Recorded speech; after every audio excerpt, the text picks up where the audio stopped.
left, right. Yo, what's up, SipTalk guys? Late night for me. I'm working on this last episode of the podcast. Really, the title of the podcast comes from the idea that you may love the movies, you may love the idea of the movies, but if you don't go to the movies, it's just not going to be there for you. And there's going to be a lot of things that are disappearing like that just because our current society doesn't support it. And it's a shame for companies like AMC and Regal and Lowe's, but realistically, they don't have the demand. People can watch movies at home, and while the movies in person are better, is it worth paying that much money, going out of your way, going with a group of friends every time you want to see a movie? Or are we just naturally consuming movies at home? And yeah, I get it. It sucks. It's just over the next 10 years, just like the drive-in movies, great places to go, nice to chill in your car, you get some food, you get to hang out in the car, surround sound. How many drive-in movie theaters you know of? Either way, listen out to the podcast, let me know what you think. I appreciate you guys so far that have been watching us regularly. You know who you are. And I really do truly appreciate that. I see some subscribers on Spotify, which is awesome. Thank you so much for that, guys. And we just keep cruising on with this podcast. So if it wasn't for people like you who are subscribing and liking the episodes, we wouldn't keep doing it. So thank you for those of you who are, and those of you who are new, please do subscribe. We appreciate the support.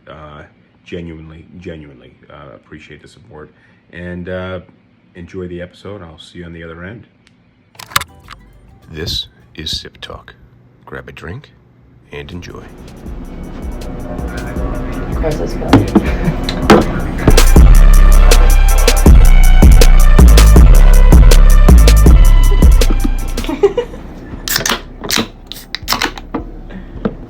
Cheers. Cheers. Cheers.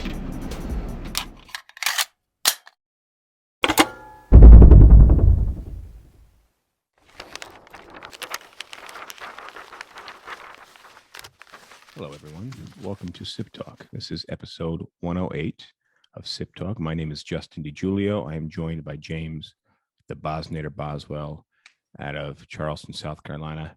The Bosnator is a professional bartender, a professional referee, an accountant, and a philosopher. Big titles there, exciting titles. What we were just talking about was traveling to Asia. We were talking about cultural differences.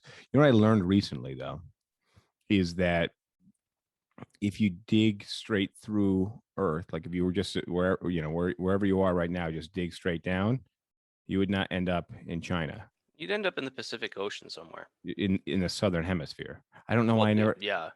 Yes, obviously, but I don't know why. But it never occurred to me that you would end up in the southern hemisphere. I mean, I guess if I thought about it, probably. Here, hold on one second. Actually, conveniently, I have a globe here. Stuff. No, I just looked up and there's actually a globe sitting here. So just off the coast of Australia, really. You'd be closer to Australia, way closer to Australia than China. I just would have assumed you would have been. I think China, wouldn't it be like South America that would be pretty close to opposite China? Somewhere in like Brazil or Argentina? Let's see.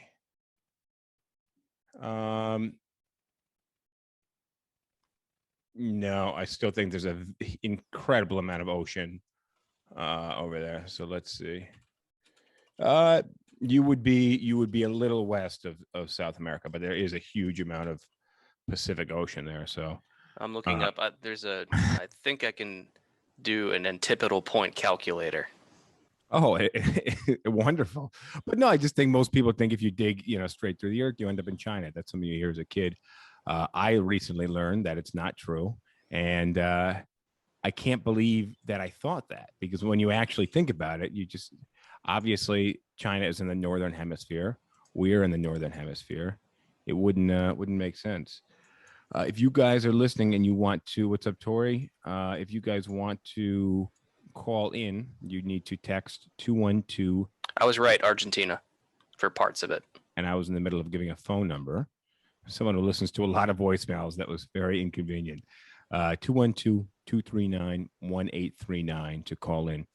What are you drinking down there, James? I have the trifecta going of Cutty Shark, boxed wine, and of course Bush Ice.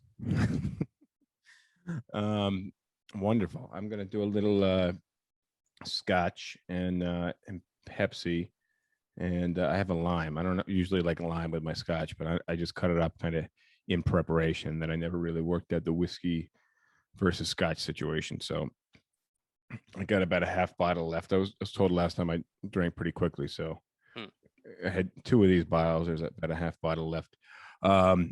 So update as of last episode, we were talking about the JBS meat plant. Update as of Tuesday, we're recording this on a Thursday, they are back online. Told you all not to panic. Yeah. The restaurant I went to for lunch though said they were out of beef. So that was a little weird that they'd be out of beef. Well, you shouldn't have panic bought it. I think they should have panic bought it actually, because there was no beef. But yeah, they said they resumed. I didn't get any. I wasn't able to find any details of how they got out of this hack. But it's it sounds like we're going to have a summer full of meat, which is, I think having a meatless summer would actually be more exciting than having a coronavirus summer. Just I think be something I'd be more tuned in with. Watching people make stupid decisions and scream at each other about masks, to me, it's a bit silly. I don't think we're done with that yet. I don't think we're done with it either, but I'd rather watch people beat each other up over hamburger meat in the grocery store than beat each other up over whether somebody's mask is covering their fucking nose or not. Like, just, God, everybody. The thing about that is that it's people's opportunity to exercise authority over other people. If you're walking down the sidewalk or you're walking through a store, somebody's mask is under their nose, what the fuck do you care? Unless you're going to get right on top of them, like it's not your place to police them and be the authority and put them in their place. Rosh is correcting me. You have to text the 212 number. You can't call it, right?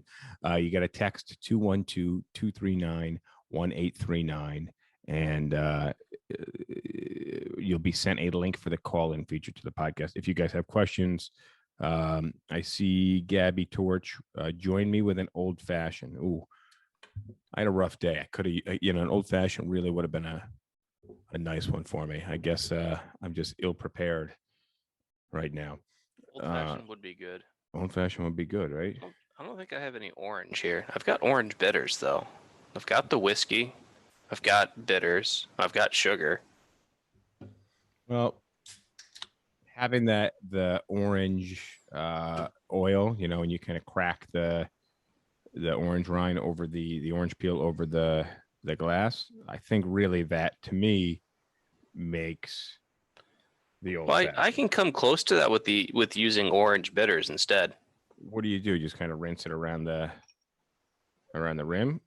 Or just add a couple dashes of orange bitters. Yeah, but you don't get the aroma from them as intensely as you do.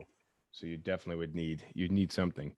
So a few things I want to talk about. Have you seen the AMC stock over the last 24 hours? Yeah, I own 200 shares that are optioned out at 16, which that option sell cost me at one point like $9,500. That went right over my head. I think I got it, but does that mean you bought them around 16? No, I bought them in the mid 14s about 3 months ago and sold options on them a whole bunch and was able to make like probably close to $1,000 in options while still holding the shares. And about a week and a half ago, the stock started to make a run up, and it went from like 10 or 11 to 12 to 13. And so I was sitting on 200 shares and I was like, all right, cool. I'm already in the positive here because of all the option selling that I've been doing. So it was trading at 13 and I sold $16 calls on that, which meant that I had the obligation to sell at 16. Mm-hmm. And I got like $150 per option times 2 contracts. So I got like $300 for taking on the liability to sell at 16. I was like, it might run a little higher than 16, but usually when it has these little runs, it'll just kind of come back down. And instead of coming back down, it just kept going. So at one point, those options, the difference between what I could have sold AMC for and what I was forced to sell AMC for was about $50 a share times 200 shares, about $10,000. So if I hadn't sold those options, I would have been able to sell for about $10,000 higher than I'm going to be forced to sell in about 2 weeks. See, well, let's see where this goes. I think it's definitely something we need to talk about in the next episode. When did you originally buy them? You said a couple months ago? Yeah, let's say late January. GameStop time? Same time that I bought GameStop. Understood. Just wanted to give a shout out to you guys on TikTok. I know my line of sight is here, but you TikTok guys are over here, so try to keep on top of the comments. There was it's a big argument on the last episode of TikTok. There was a little cat fight over you, James. Okay. Well, Just what in the world happened? I just thought I'd share that. I wasn't able to save the back and forth, but Well, just but give me the lowdown. well, there was a kind of he's mine, no, he's mine, and these were just the comments, but it went back and forth for a little while. I thought, Ladies, there's plenty of disappointment to go around. I thought that'd be a nice thing to share. I thought you'd like to hear that. So if you ever end up on the internet, and well, I'm on the internet right now in some capacity. to some capacity, yeah, you're just not as engaged with the TikTok audience as I am. I'm not engaged with them at all. I would like to be engaged with them, but all right, so yeah, but I saw the AMC hit 87 as a high. It's down to about 50. 67. I thought I saw 80. I thought 67. Did it really hit 87? Yeah, I looked up. It said 87 was a high. Yesterday it closed at about like 60 something. I think it was 62 or 60, 67, something like that. No, it didn't hit 87 because I'm looking at its 5-day chart right now, and its high was about 69 or so. All right. Well, it's about 51 now, so I'm really curious. I'm just, the movie industry, I don't think everybody loves the movies. I just don't think they're going to be profitable anymore, and I think it's going to be really difficult. It's going to be a tough pill to swallow. You're really just losing tradition. You're not really losing that much. It's an experience, but it's not that amazing of an experience. And a lot of people just don't go to the movies. A lot of people don't go to the movies for years on end. So the fact that we were forced not to go to the movies, if someone was in the habit of going to the movies, which were your probably people that were supporting the movie industry the most, they've fallen out of habit. And then your people that go once, maybe twice a year, I think it's going to be, you're lucky if they continue that trend. So the reason why AMC has had this run over the last couple of days has absolutely nothing to do with people wanting to go back to movies. Well, that I'm very much aware of. What I'm saying is that AMC as the company, irregardless of the stock price, is not the movie industry is not something that's going to be around for very long unless they change some things up wildly, which I don't see happening. The run of the stock completely unrelated to AMC, outside of the fact that there are some people that like nostalgia and they want to build up the stock to make some money on it. Well, there's some positives with AMC. If you look at just the fundamentals of the company and its management, their CEO has done a good job of, one, capitalizing on the increased attention on the shares by using the higher share price to sell more stock to the public to raise operating capital, because they got slammed in the last year. We all know this. And so the CEO has pivoted very quickly to be able to raise money off of the increased attention. The CEO is also looking at finding ways to reward people that have bought shares, because the people buying the shares are really what has saved the company. So the CEO seems like he's got a positive marketing strategy and is responding to all this attention in a good way. And it, from the limited research I've done, upper management AMC seems to have a good plan moving forward. The other thing is movies are still profitable because there's something different about going to a movie theater than watching a movie streaming from home. But No I matter don't how think I nice don't your think they're setup that is. profitable. I don't think they're that profitable. I think that's the issue. Well, That's why I think it's very difficult to make a comeback when you've been running at a loss for so long. Sure, you have the stronghold on the market, but the fact that movies are going straight to Netflix or straight to HBO, and as of coronavirus, cut out the movie theaters completely. So I don't know why they would go back. But if they're going straight to these platforms, yeah, the experience is there. I like driving a gas consuming vehicle because I like the sound of an engine. I like driving a manual transmission because I enjoy driving and feeling the engine. But guess what? In another decade, almost every car manufacturer is no longer going to make vehicles that burn gasoline and allow you to manually shift them. So it's just, it's not in it for me, you know, unless I want to buy my own movie theater and stream my own movies, which I'm sure some places will do, but it's not going to be at AMC or Lowe's or I don't know any of the other movie. I'm so out of tune with the movie theaters. I don't even know other what are some good what are some movie theater brands? AMC, Regal. Lowe's, Regal. What else? That's the only two I know of. Yeah, that's all I can think of. But you might have your kind of independent show houses that have, you know, 2, 3, 4 theaters, but you're not going to have these mega max 18, 30 theater movie theaters anymore because I don't think it'll be profitable. You know, there's still going to be people probably selling newly manufactured gasoline engines, but not at a mass market in the future. So I see it phasing out. But what are they doing with this new money that they're getting? Well, one of the things they're doing, I'm looking at their financials right now. Wonderful. And so in 2018, all right, so in the past 3 years, their interest expense, so they're heavily leveraged. They've got a lot of debt. You're In seeing the 20 comments from Kyle Lehman here. Thank you, Kyle, about the 11.5 million shares. Yeah, no, and so thank you, that, Lisa, for the IMAX. IMAX was one we missed. But Yeah. go ahead. Okay. I'm curious what you got there. So in 2018, 19, and 20, their interest expense to service their debt was $300 million. Okay. 2018, their net income was 110 million. 2019, they lost 149. 2020, they lost $4.6 billion. Now, 2020, we can understand why. Yeah, but if they made 110 grand, they lost 150 grand, and then they lost 2 billion. Like, how many years do you have to make 110 grand, lose 100? No, 110 million. So 110 million. I'm sorry. Lose I'm sorry. 150 million. Excuse me speaking from numbers that might apply to myself. Okay. I'm thinking as a small business owner, I was completely off the mark by a multiple of 10. So Okay. Well, anyways, what I'm looking at is like in 2019, they lost 149 million.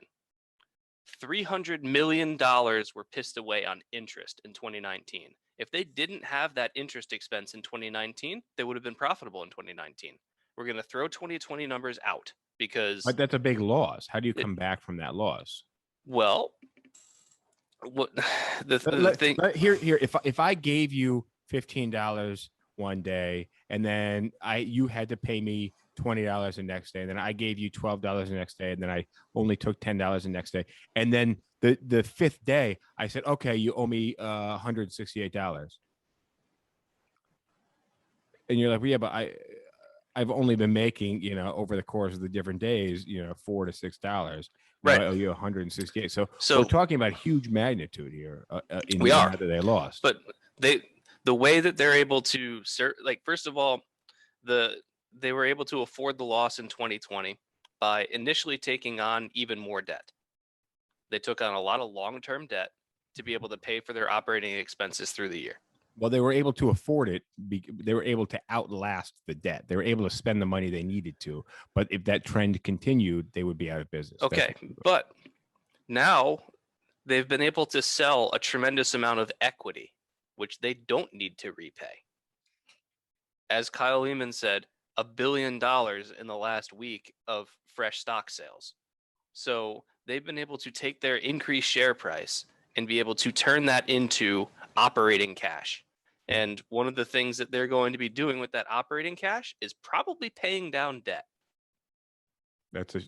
Which is, in my opinion, a huge shame for a business, because I had one year where I had to pay back a ton of debt for the business, and I spent all this money thinking that the trend of us continuing to make money would keep going. So I paid off all this debt, and I had very little left over at the end of the year. And then we had a great year. I was able to pay off all this debt, and then the following year sucked, and I hadn't banked a bunch of money. So what I'm curious is how they're going to spend the money, how much they're going to lay into the debt, and what they're going to do to turn around the trend. Because if they made 120 million, they lost 150 million, and then obviously losing 2 billion is a one-off. But well, if we look at like their gross profit and their operating income, so 2018 and 2019, they made about $5.5 billion in revenue, and their cost of goods sold was about 4.6. So in 2018, they had gross profit of $1 billion. In 2019, they had gross profit of about 840 million. Now they've got operating income, which is going to be like general administrative expenses and other operating expenses. I don't have a lot of detail because I'm just looking at kind of top view finances. But in 2018, their operating income was 265 million. In 2019, it was 136 million. So in non-COVID years, they had profitable operations. So the idea is, if they can get back to profitable operations by having people actually go into theaters and buying things, then this is a company that can be profitable. What are the obstacles to profitability? One is the ability to recover from COVID. Two is the cost of servicing their debt. If they can use this equity financing to service their debt and reduce their interest expense, and they can use the remaining money to continue funding them, like expanding their theaters and getting more places out there and marketing and everything, then they'll be able to get back to positive operations. Sure, but I look at it like a gasoline consuming vehicle. I think it's going away. When was the last time you went to the movies? I'm not the right person to ask. I don't like going to the movies. Exactly my point. But I'm an outlier here. You know how many people in my office I've talked to that are just like, we can't wait to go back to the movies. We love going to the movies. I'm like the only person in my office that doesn't like going to the movies. I wonder how often they actually go to the movies. There's lots of things that when you can't do it, you really want to do it. Like, that's great. I really, for me, when I started looking at buildings to live in, I realized there's a ton of buildings that had pools in them. So I was like, oh, that would be something I'd really love to do. I'd love swimming. You know how many times I swam in my last building that I lived in for 6 years? Twice. 0. So it doesn't matter what people say they like to do. That's. Yeah. Well, I can tell you, like, 2 of my best friends in Charleston go to the movies all the time. They go like once or twice a month. That is a lot. If not more often. To me, that's a lot. I go to the movies during non-COVID times. I would go to the movies once or twice a year, if that. We get a comment from Raj saying, by the way, they make fake engine sounds for electric cars now, which it's not the same. Which to me, when I was younger, I don't know if we talked about this before, but when I was younger, we bought a little grandmother clock that like hangs on the wall, and it looked like a real clock, but it didn't have actual chimes. They were just fake. It played an electronic chime sound in place of the real chimes. And I feel like maybe if you listen to it now, you wouldn't think that much of it. But at the time, there weren't clocks that played fake chime sounds. And it sounded to me so fake and so terrible. We ended up just turning it off because you couldn't listen to the fake chime sound of this fake clock. So it's, authenticity is worth something. And, I don't know. And then Raj here, he's saying about Burger King making a plant-based burger that tastes like meat to keep their existing clients. All right. I haven't tried it. I'm not going to. But my point is that I don't think that AMC has a failing business model. I think that there are aspects for those of you out there who like movies, you'll acknowledge that there's a big difference between staying home and watching movies on whatever setup you have at home versus going into a theater and being in a large, dark room with a giant screen and a top level sound system And and popcorn and and popcorn some and everything candy. else. And Yeah. also, like when you're watching a movie in a movie theater, most of the time it's a new movie for all of you. None of you have seen anything about this movie, so you're having this experience of something with everybody else at the same time. It's the same thing as going to a live concert when like you've listened to all these bands' songs, but I seeing the will give band you. I produce the will. music live and being around other people that also like that band is something that you can't replicate any other way. I will give you the live concert venue comparison to the movie theater. It's in my head. There's a difference somehow. I don't know exactly what it is, but but also a lot of people don't go to concerts that often. So Yeah, but for the people that like music, just like the people that like movies, there's nothing to compare to the experience of going and seeing it in the venue that's designed for it. And Lisa's saying that she used to manage an IMAX, and she no, says that there's I think nothing that's like, Rosh. I think Rosh used to manage an IMAX. oh, well, you know what, Lisa, congratulations on your promotion to IMAX manager. um, yeah, Rosh saying, that's me. Oh, well. Yeah, no, he My actually. point is, I think that AMC, I don't think that it's worth $50 a share. I don't think it's worth $30 a share, but I don't think it's worth $0 a Well, share. I'd like to see them do well. I just look at a company that I don't partake in very often, and everybody complains about the cost of movie tickets, and people like going, but they just don't go that much. Like I like swimming and complain about the high cost of rent in a luxury building. I don't actually complain about it, but it's not cheap, and then yet I never went swimming. So it, I don't know. And I think there's fewer and fewer buildings that put pools in the buildings because it's a pain in the ass to manage and keep up and running, and you can just have a roof deck or even an empty room and call it a basketball court, and it's and people are way more attracted to that. So and I don't know. I don't know. I'm pulling for them. I think I like what the CEO's done. I think he's been really positive about this whole thing, and I'm happy that additionally this last run in the last week has cost short sellers somewhere between $3 and $5 billion. Because you don't like short sellers. No, nobody likes short sellers. Like, who are the short sellers? You've got some small amount of retail that does short selling, whatever. Most of short selling occurs at the institutional level by people that are like by big hedge funds Yeah, that that are that are hoping for the. manipulating the market to be able to bilk retail investors. Nobody has any sympathy for them. Yeah, no, Like, I have no sympathy for someone who's making $5 million a year by fleecing retail investors. So when those guys get soaked as they did in January and as they are right now, even though I'm not making a ton of money off of it, I'm seeing other people making money off of hedge funds getting soaked, and it's great. All right, let me pivot a little bit. Let's see.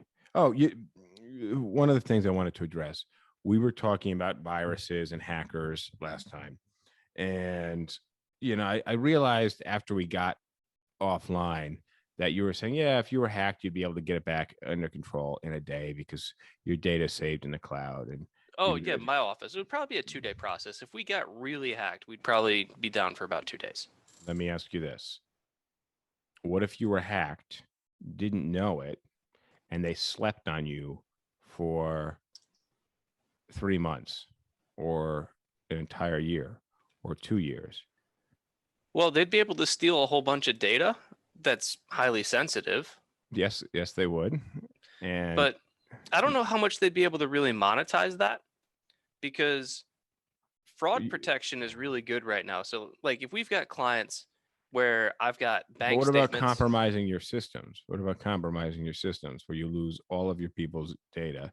But we wouldn't. I'm telling you that we have backups. So even if they tried to wipe our entire hard drive, at most they'd be able to wipe one server's drives, and that would immediately trigger detection.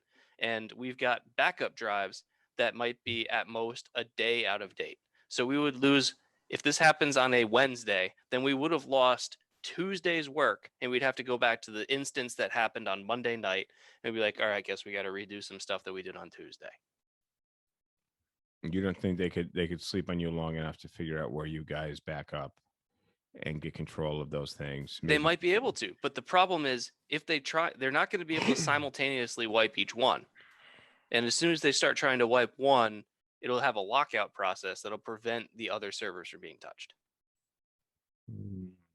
Sounds easily hackable, aroundable. But Think about it like a building that has a fire detection system where when a fire is detected in one room, fire doors shut, preventing the fire from spreading. Sure, but somebody could create a system in each room to ignite after a certain amount of time. You could put something in a room that's going to go off, and all the rooms go up in flames. Especially if you had a year's worth of time in advance, and you're not physically present in the rooms. Sure, anything is possible. Yeah, I'm just saying. The more extravagant you make the hack, the less likely it is to occur, and the more likely we will be to able to detect it before it does true damage. Because the longer you're in a system, because I also know that like logins are tracked. So anytime I log into the system, I am certain that either the technology company that manages our firm's IT, or the two people in the firm that kind of deal with IT matters, I'm sure that they could pull a report and see every time that I logged in and be able to see at some high level view the things that I was accessing. Well, yeah, but I mean, I'm just So if they're going to see, if someone tries to hack protection. and they're trying to get in, they're going to see we've got access from an IP that we're not familiar with, and we don't understand what happened. I get that. What I'm saying is there's these giant companies being hacked, and I'm sure they believe that they have good systems in place. And I think, I think there's a lot of people in your situation saying the same thing, and what I'm telling you is they're getting screwed. I think your assumption is wrong. There's a lot of companies that will do like penetration testing and stuff like that, and then they'll get the reports back from the people that they pay to hack their systems. I hire you to hack my system so that you can tell me all the flaws and vulnerabilities in my system. You do that, you hack into the system, you do your thing, and at the end, you give me a report and say, here's all the things that I was able to do, and here's the steps that you can take to prevent it. Very often, companies will get that report and then cost out how much it's going to cost them to make these changes, and then decide not to do it because they feel that the risk of getting hacked is lower than the cost of them implementing the changes recommended by the white hats. And you can see this pattern over and over again with any of these major hacks, is that somebody at some point told the company, hey, this is a problem, this is a vulnerability, you really need to fix it. And then somebody above them saying, no. I also learned that the New York City subways were hacked in April, but they managed to kind of subvert the hackers, and it didn't interrupt service. But I think we're going to see a lot more of it. I think this is kind of just the beginning. Well, sure. And I just think it's a constant battle, because hackers are only getting better and security is only getting better, and it's a constant arms race. And as we become ever more dependent on automated systems, then you're going to have an ever increasing level of targets to try and hack. And with the whole Internet of Things, like, I bet that if I really wanted to, I could probably just try and hack someone's random refrigerator and have it order them a whole bunch of mayonnaise. Like, have them order like $300 worth of mayonnaise from their refrigerator. If I really wanted to, if that's what I wanted to spend the next month of my life doing, I could probably figure out how to do it. Someone's Alexa-enabled refrigerator. Right. But yeah, I actually imagine that there's got to be very low security on these new smart devices. Like, No, there totally is. There was a Las Vegas casino that had its entire system hacked oh no, by it's an awesome. internet-enabled aquarium thermometer. Wow. There was an aquarium thermometer that was connected to the casino's intranet, and they were able to connect with the aquarium thermometer, Yeah. and then through the thermometer they were able to gain access to the rest of their computer systems.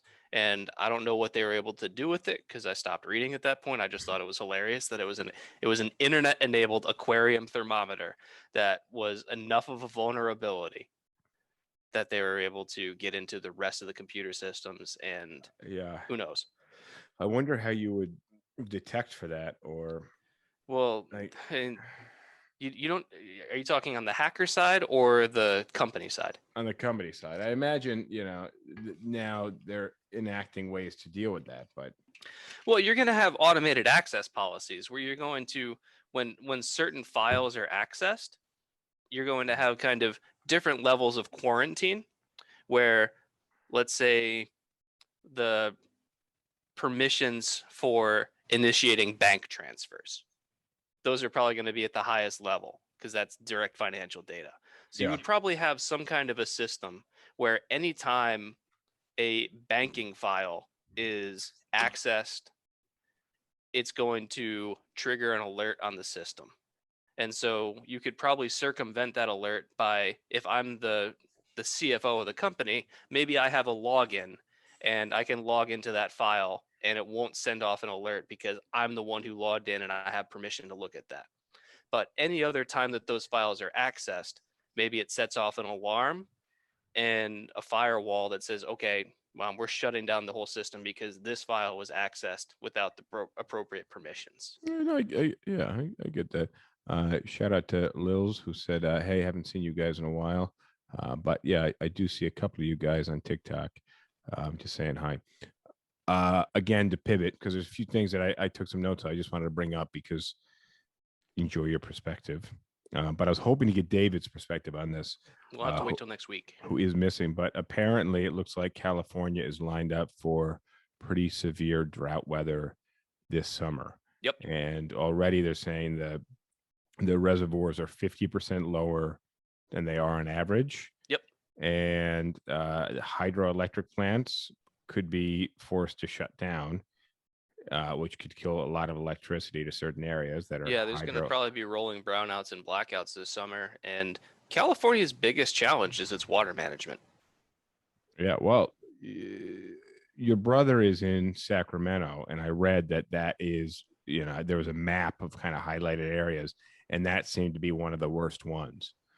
So I'm very curious, like how it's going to go this summer. It's not looking good. Well, one thing that he's considering is, since he can work remote, now he's currently in an interview process for a promotion with this company. So his role is likely going to be changing relatively soon. Mhm.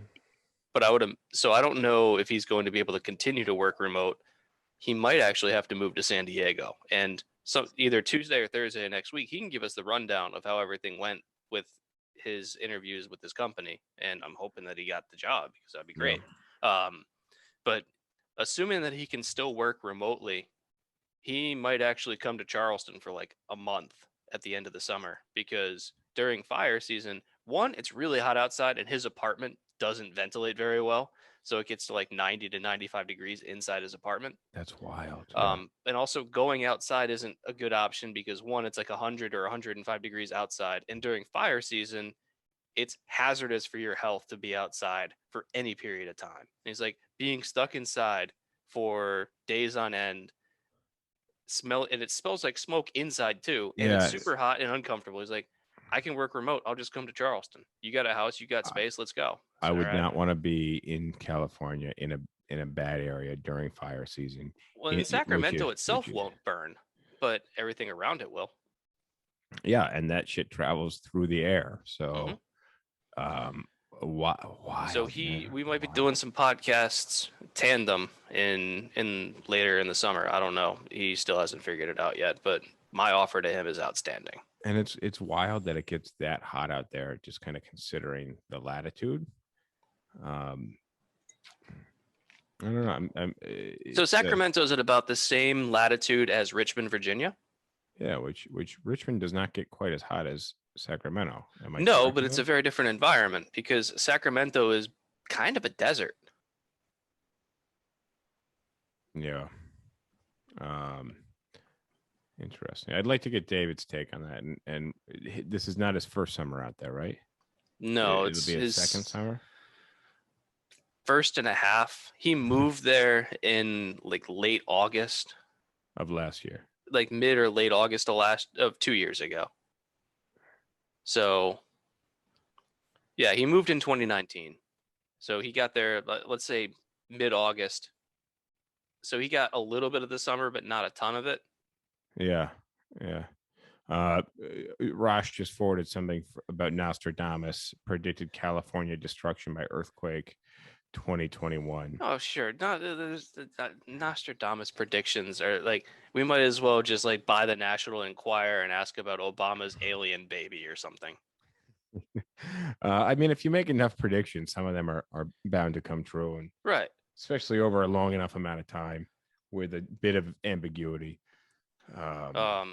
So on the California note, this is maybe more a little Texas or something, but I read about Mexican cartels, and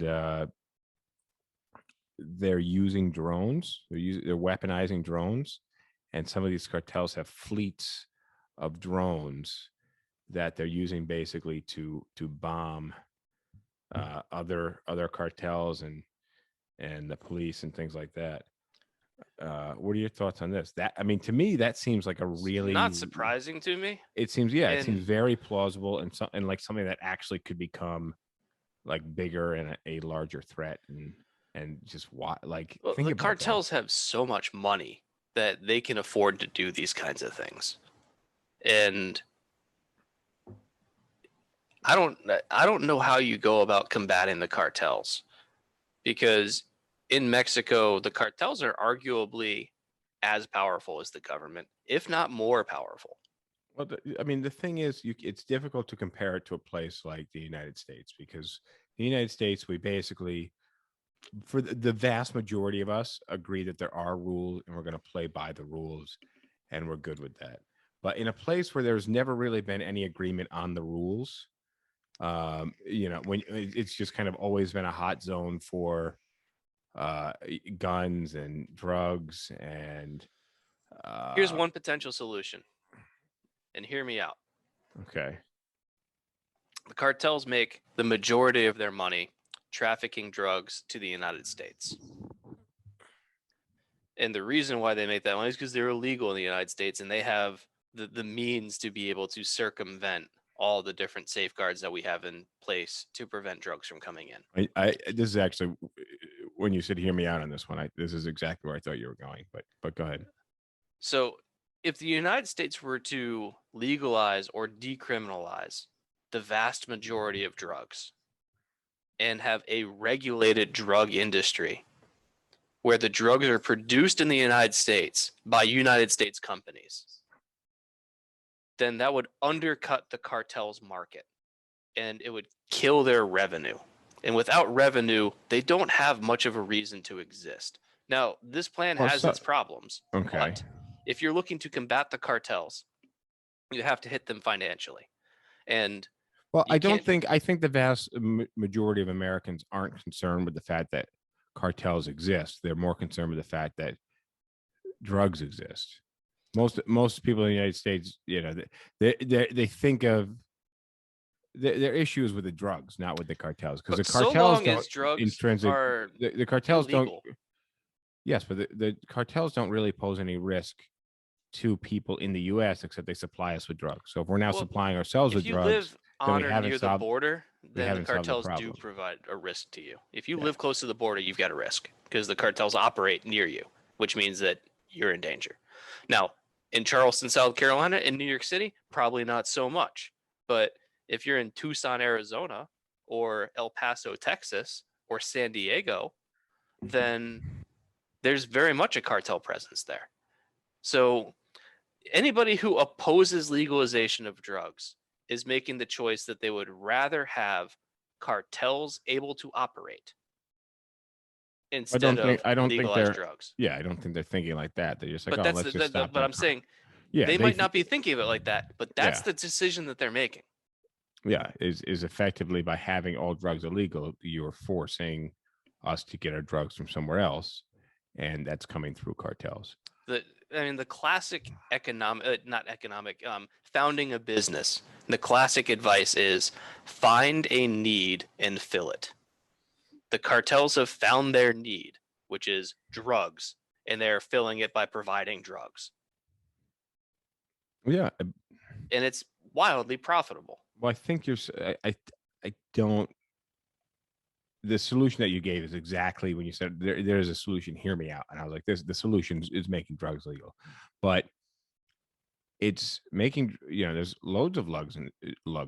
There are loads of drugs in my system. Apparently, there's loads of drugs in the United States, and they're legal. But the way that we made them legal, it makes them expensive. You have to go through healthcare, and it's very convoluted, and it's just a bad system. So much so that people are buying legal drugs that like can be bought legally. They're buying them illegally in the U.S. So the U.S. has done a very poor job already with the legal drugs that we have. So and what I would say is, I'm for just saying, a former, look at Colorado. Colorado deserves a lot of credit for taking the chance of fully legalizing pot. I don't smoke pot. I don't touch it. It's not my thing. But I have to appreciate what Colorado did. And now something like 22 or 23 states have legalized it because they saw that when Colorado legalized it, the only side effects were increased revenues for the state. Everything, exactly, all the exactly. bad things that the opponents said were going to happen, none of them happened. Sure, All that happened was the state sold a shitload of pot and taxed it and was able to use it to put towards like healthcare and education. And so after Colorado ran this experiment for a year, a whole bunch of other states said, "Oh, we should be doing that." And now 22 or 23 other states are doing that.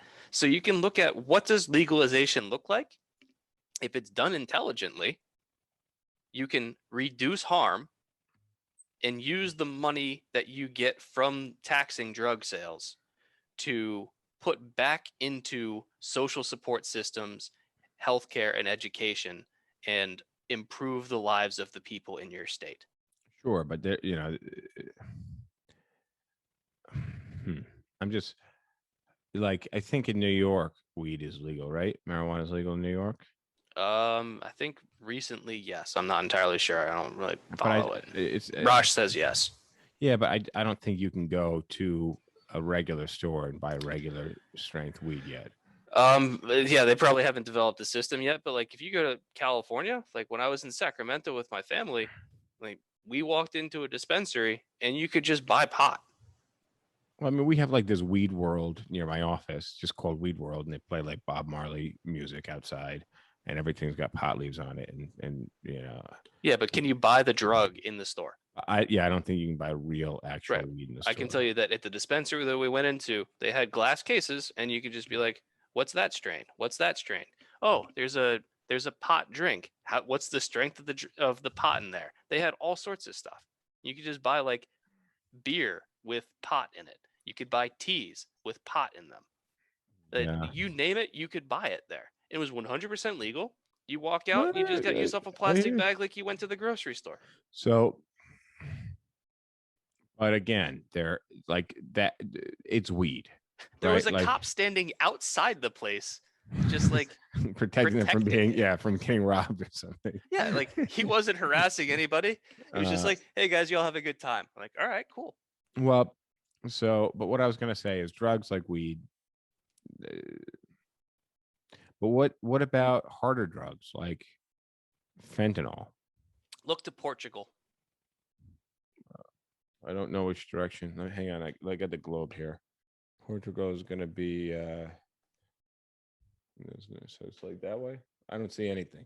Okay. What am I looking for? A couple years ago, Portugal fully decriminalized all drugs. Okay. Nothing bad happened. But People are Portugal's going to use drugs regardless. All right, let me ask you this question. If heroin was legal, would you go out and buy it tomorrow? no, but I'll bet you there'd be a decent amount more people that would try it. I don't think so.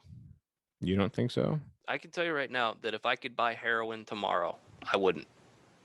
And the Yeah. same goes for any drug.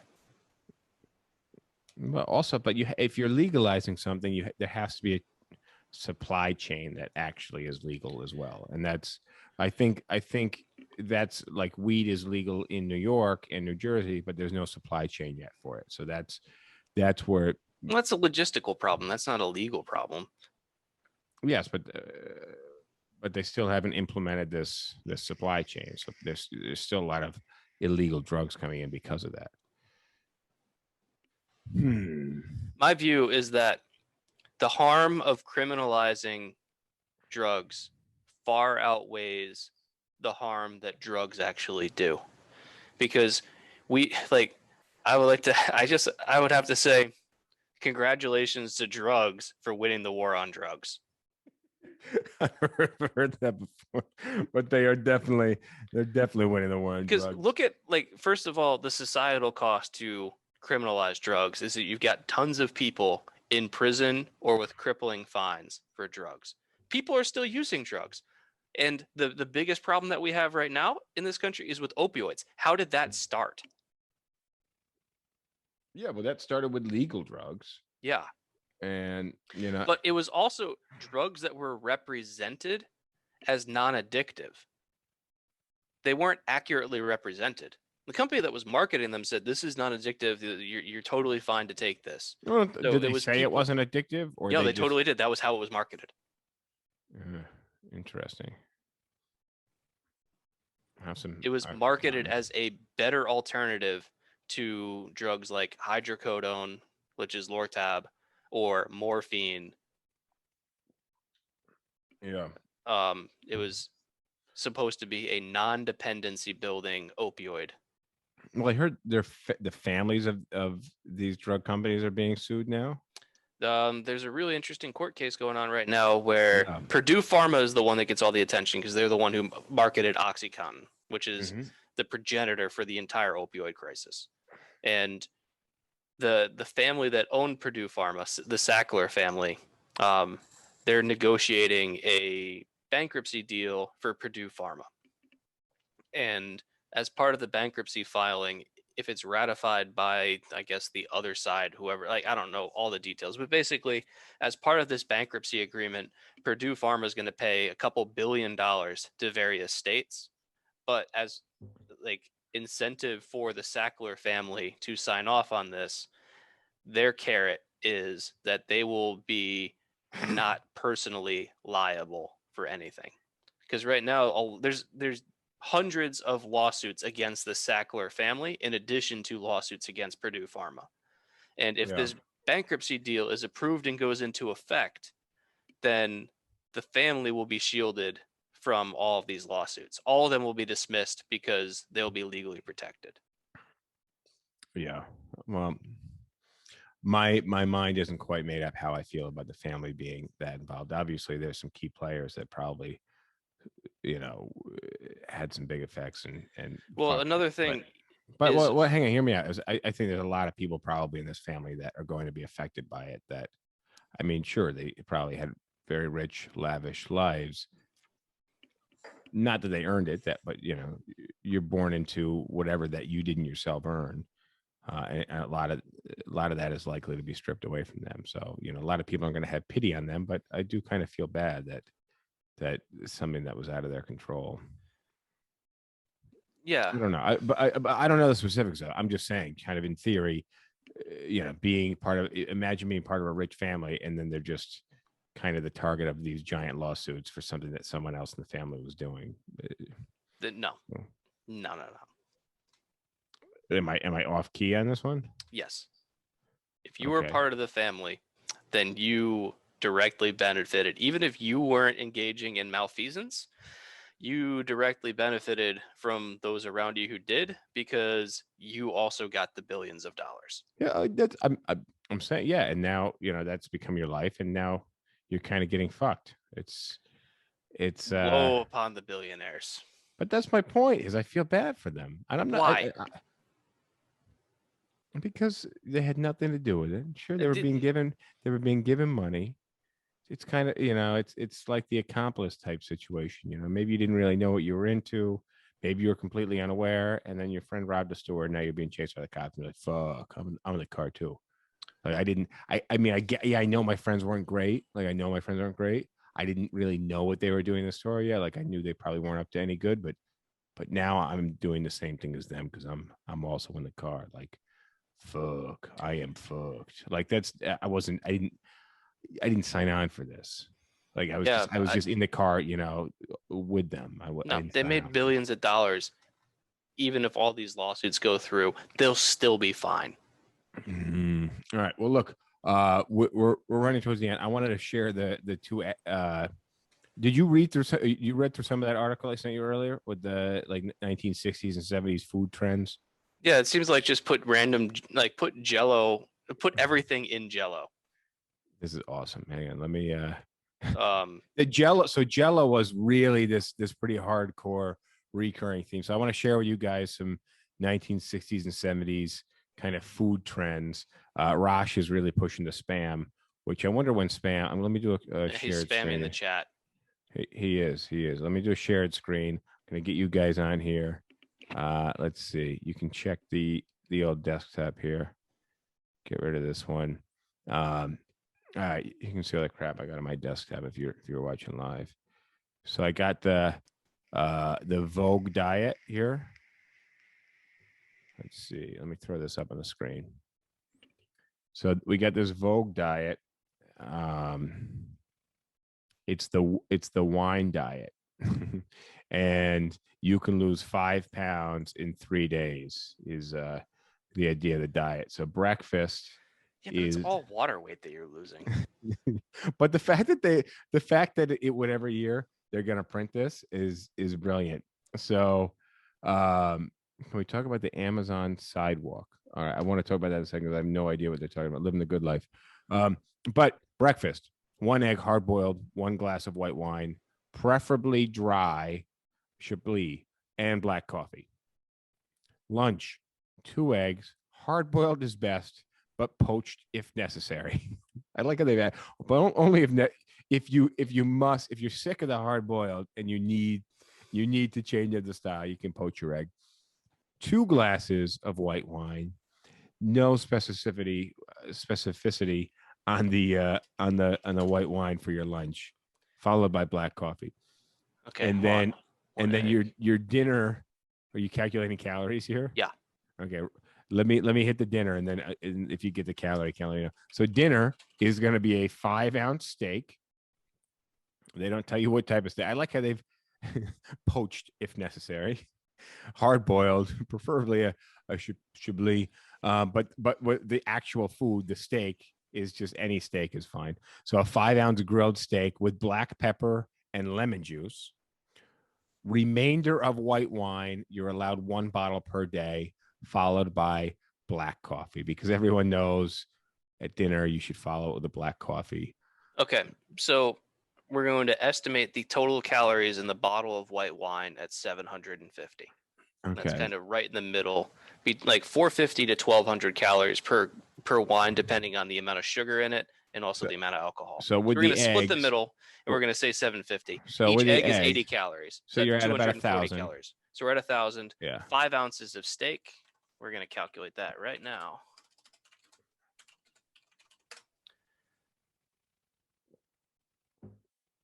So this is a brilliant diet. 270 calories per 100 grams. So take 50% of that. That's 400 calories of steak. So you're at about a 1,500 calorie a day diet. And you're getting to drink a bottle of wine. Half of which those calories That's not a bad diet, but I just love. But that's a terrible diet. That's not that bad. I could do that. All right, go ahead. You know what? Please do that for the next 3 days. Do it over the weekend, and then come back to us on Tuesday and let me know how you feel. And also weigh yourself at the beginning of the diet, and then weigh yourself at the end. Let us know if you hit the 5-pound target. I gotta look up exactly what year. This says Vogue printed this diet in the 70s. I really want to get to the bottom of this diet, but I want you to do it.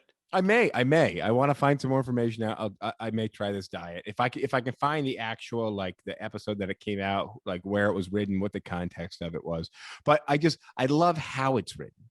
It's not even just it's just the way. It's Raj the attention to pregnant women are told it's okay to drink up to 2 glasses of red wine a day. Of course, because there's not enough alcohol to affect the fetus. Who cares? But my point is just the attention to detail in certain aspects of the one hard boiled, and then they're just, oh God. All right, now I got one more ad I want to show you. This one I like is a butter ad, and the butter ad reads butter, good and good for you. Nutrition tip: butter is slippery. That's why we eat as much as possible to lubricate the arteries and the veins. Yeah, that's an amazing ad. This can't be real. This can't be real.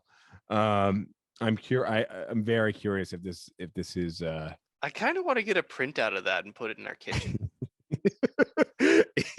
If you could turn that into like a classy, like a framed poster.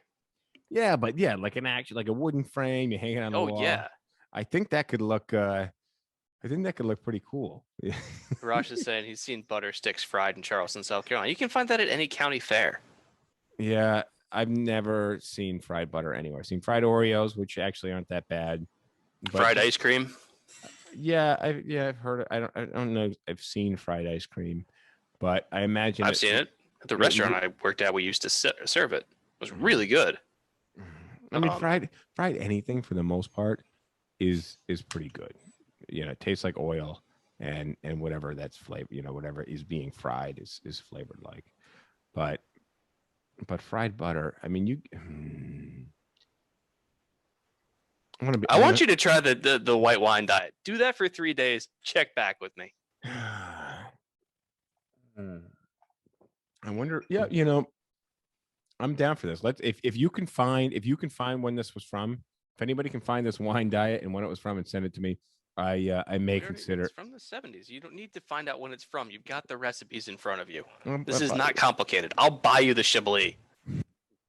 I'm just saying, I'm not necessarily it's something I want to do, but if I can find out a little bit more and read a little more about it and follow my intrigue into where this came from, I'd be down to do it. But on that note, we're hitting the end here. So I wanted to thank you guys for joining us. I want to thank Rosh, who's manning all the comments. He's watching your comments. So we appreciate that. Rosh, thank you for that. He's feeding us everybody's comments. We're going to wrap up, and we will continue next week. We'll try to follow up on some of the stuff we talked about today, find out about what it looks like in California. Let's get a double dip of the Derv next week. We'll see if we can bring him on, and hopefully he behaves. So on that note, I will awkwardly dismount, and I will catch you later. Thank you, Raj. Thank you, James. Cheers. Adios. All right, homies, that concludes the episode. Talking about stocks, among a gazillion other things. Let me know what you thought, and looking forward to seeing you next time. See you then. I like PBR. I just got priced out of it.